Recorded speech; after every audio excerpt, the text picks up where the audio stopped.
Hey everybody, Sam Kavaris in the Nimnik GMC Buick Video Sports Update.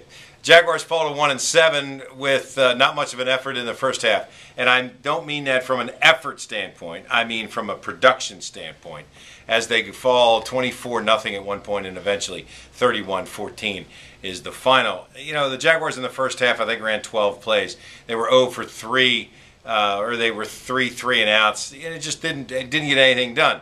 But when you look at the plays and you break them down, it's pretty easy to see where each fault is. Jennings misses a block. Mercedes Lewis can't catch an average pass accepted, but doesn't catch that on the tight end screen. And then Justin Blackmon on 3rd and 15 bobbles the ball 13 yards downfield and doesn't get the first down. Every time that happens, it costs you an opportunity to get a first down and to get things done. So if everybody doesn't do their job, or one guy has a critical breakdown on each play, you're never going to get out of your own way, and you're going to be 1-7 in the first half of the year. And that's exactly right. That's where they are. Mainly, as Malarkey says, because hey, they're one play away from being 0-8. Remember the Shorts touchdown.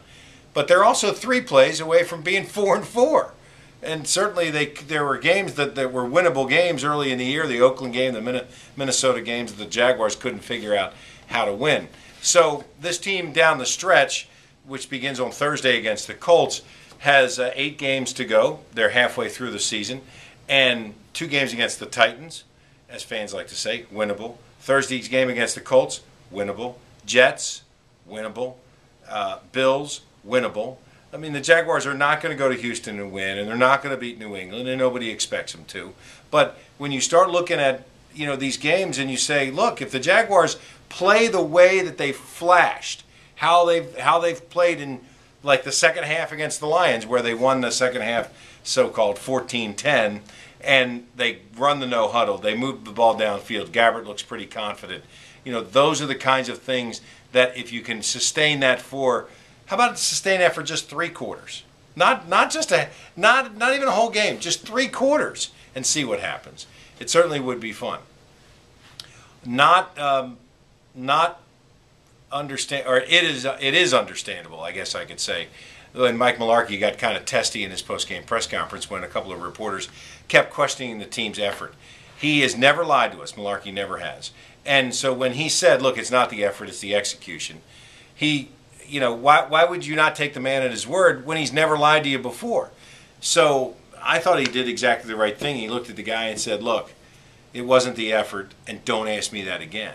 And I thought that was kind of the right response. So we'll see what happens, but certainly this coaching staff, this particular group of players, seems to deserve better based on the sincerity and the effort that they put in. But you are what you earn in that league, and right now they are 1-7 for only the 2nd time in franchise history. Florida, with a win, moves back into the BCS picture. Georgia stays in control of the East. They've got to beat Auburn coming up, and if they do that, they'll head to Atlanta to play Alabama. Florida State back in the top 10, but certainly the college football season has been nothing but exciting. That Alabama-LSU game was absolutely thrilling on Saturday night. High school football finishes up this week with the regular season, at least in Florida, and then goes to the playoffs coming up the following week. We'll update you on that as the week goes on. Jaguars Colts Thursday. I'm Sam Kavaris, and that is the Nimnik Buick GMC Video Sports Update.